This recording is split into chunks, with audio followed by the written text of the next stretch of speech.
Les informations en détail. Le président Abdel Fattah el-Sisi est en visite officielle à Khartoum, sa première visite au Soudan depuis la formation du Conseil souverain de transition. Le président el-Sisi et le président du Conseil souverain de transition, Abdel Fattah el-Burhan, ont tenu un tête-à-tête et une conférence de presse conjointe. Les deux hommes ont examiné les relations bilatérales, la question du barrage éthiopien de la Renaissance et la coopération conjointe dans divers domaines, surtout militaires, sécuritaires et économiques. Voici les détails sur la visite du président al-Sisi au Soudan. Au cours de sa première visite au Soudan depuis la formation du Conseil de souveraineté de la transition, le président al-Sisi et le président du Conseil de souveraineté de la transition, Abdel Fattah al-Burhan, ont tenu un tête-à-tête et une conférence de presse conjointe. Al-Sisi et al-Burhan ont exprimé la profondeur des relations bilatérales, souhaitant de les étendre à l'avenir. Le président al-Sisi a déclaré que l'Égypte et le Soudan étaient parvenus à reprendre les négociations sur le barrage éthiopien de la Renaissance avant les inondations et de parvenir à un accord juste, équilibré et juridiquement contraignant concernant le remplissage et le fonctionnement du barrage de la Renaissance. Le président du Conseil de souveraineté de la transition, Abdel Fattah al-Burhan, a pour sa part déclaré que la visite du président el-Sisi s'inscrivait dans le cadre des relations distinguées entre les deux pays, surtout lors de la période de transition qui témoigne de nombreuses difficultés, ce qui nécessite le soutien des pays frères comme l'Égypte. Al-Burhan a également salué la visite du président al-Sisi qui présente un soutien réel au Soudan. Une séance de pourparlers entre al-Sisi et al-Burhan a été tenue dans le palais républicain à Khartoum. Les deux parties ont examiné les moyens de renforcer la coopération conjointe, les moyens de renforcer les relations bilatérales dans les domaines militaires, sécuritaires et économiques et les questions régionales, notamment le barrage de la Renaissance, la sécurité en mer Rouge et la situation sur les frontières soudanaises. Le président al-Sisi a également tenu une réunion avec le premier ministre soudanais, Abdallah Hamdok, sur la coopération bilatérale dans les divers domaines, notamment les projets de liaison électrique et les chemins de fer, ainsi que le renforcement du climat attirant aux investissements communs. Le chef de l'État a également mis l'accent sur l'activation des comités techniques conjoints et les mémorandums d'entente et protocoles accordés entre les deux pays. Le président al-Sisi a également rencontré le général Mohamed Hamdan Daglo, vice-président du Conseil de souveraineté, qui a exprimé l'aspiration de son pays de profiter des efforts égyptiens de développement dans les divers domaines. Le président al-Sisi est arrivé ce matin au Soudan, où il a été accueilli par Bahari Ibrahim Gaber, membre du Conseil de souveraineté, la ministre des Affaires étrangères Mariam Sadek al-Mahdi et de hauts responsables soudanais.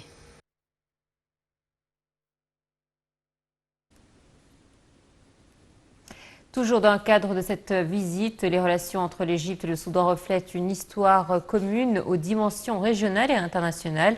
Les deux pays sont liés non seulement sur le plan de leur étendue géopolitique, mais aussi sur celui des nombreux problèmes communs et questions régionales qui nécessitent une coordination constante entre eux, comme le dossier de l'eau du Nil et celui de la stabilité et la sécurité dans le bassin de la mer Rouge et dans la Corne de l'Afrique. Retour sur les relations égypto-soudanaises dans ce commentaire signé Chérif Boussela. Les relations entre l'Égypte et le Soudan ont connu un grand progrès depuis l'arrivée du président Abdel Fattah el-Sisi au pouvoir.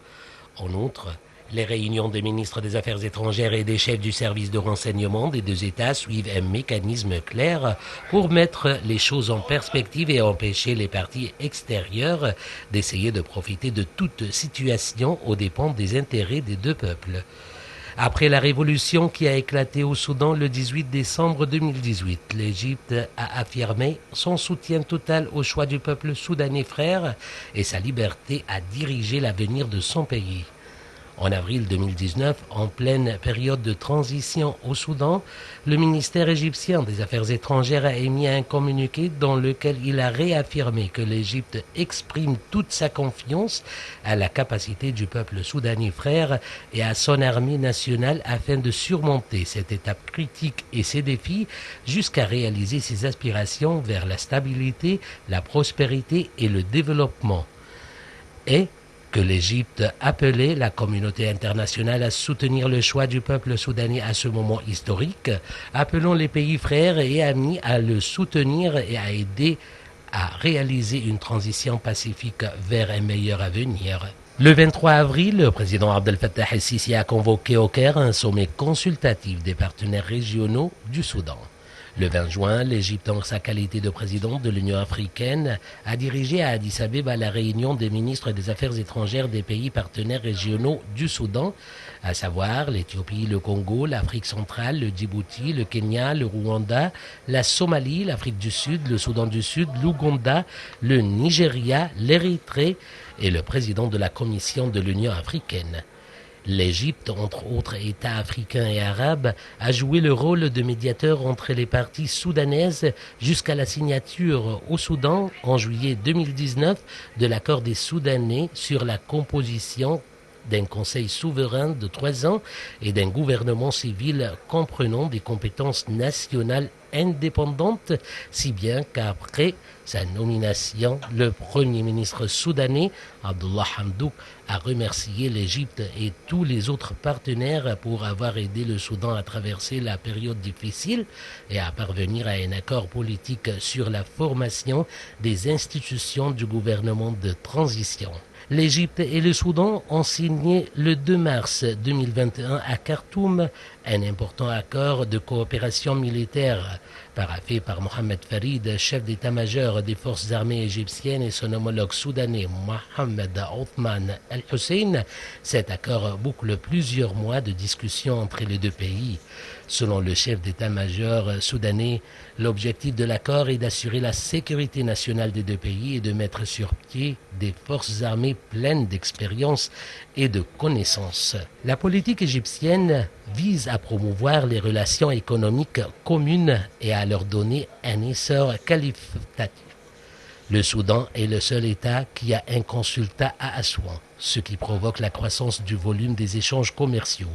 Ce consulat ne cesse pas de jouer un rôle primordial dans le renforcement des relations commerciales et économiques entre les deux pays, mais ce rôle s'étend également aux divers domaines.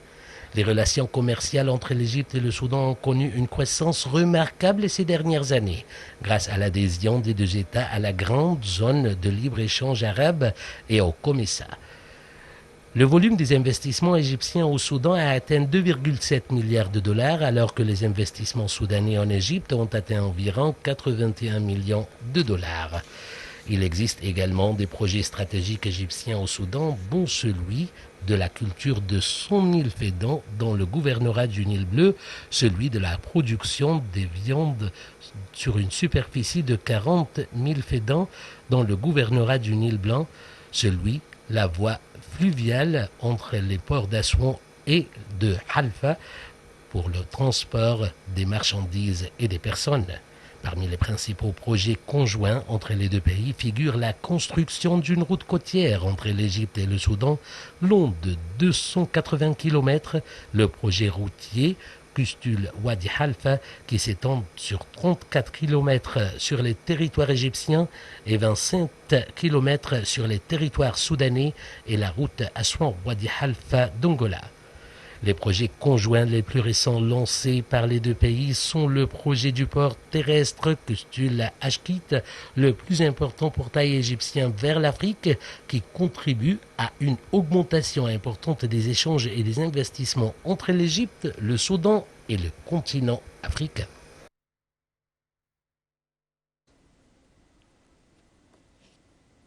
Le Premier ministre Moustapha Madbouli a effectué aujourd'hui une tournée d'inspection au gouvernorat de Monofeya afin de suivre les projets de développement et de services actuellement en exécution pour développer les provinces d'après l'initiative Vie décente. Madbouli a inspecté les projets du secteur de l'eau et du drainage, outre les projets de livraison de gaz naturel aux 54 provinces. Le chef du gouvernement a également inspecté une exposition des artisanats. À cet égard, il a enjoint de fournir le soutien technique et les programmes d'entraînement, ainsi que l'organisation des expositions durables afin de commercialiser les produits. Allez, un point Covid à présent. Le ministère égyptien de la Santé a annoncé que 533 personnes rétablies du coronavirus avaient quitté les hôpitaux de confinement après avoir reçu les soins médicaux nécessaires, portant le nombre total des cas guéris de la Covid-19 à 143 143 cas. Le ministère de la Santé a toutefois déclaré que 579 nouveaux cas testés positifs et 49 décès avaient été enregistrés hier. L'Égypte comptabilise jusqu'à présent un total de 285 334 cas de contamination, dont 10 916 décès.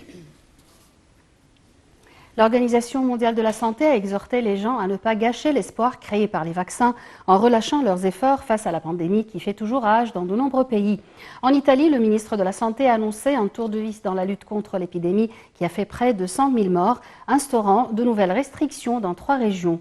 En France, le confinement dans le pays de Calais a débuté ce matin et sera en vigueur pendant 4 week-ends.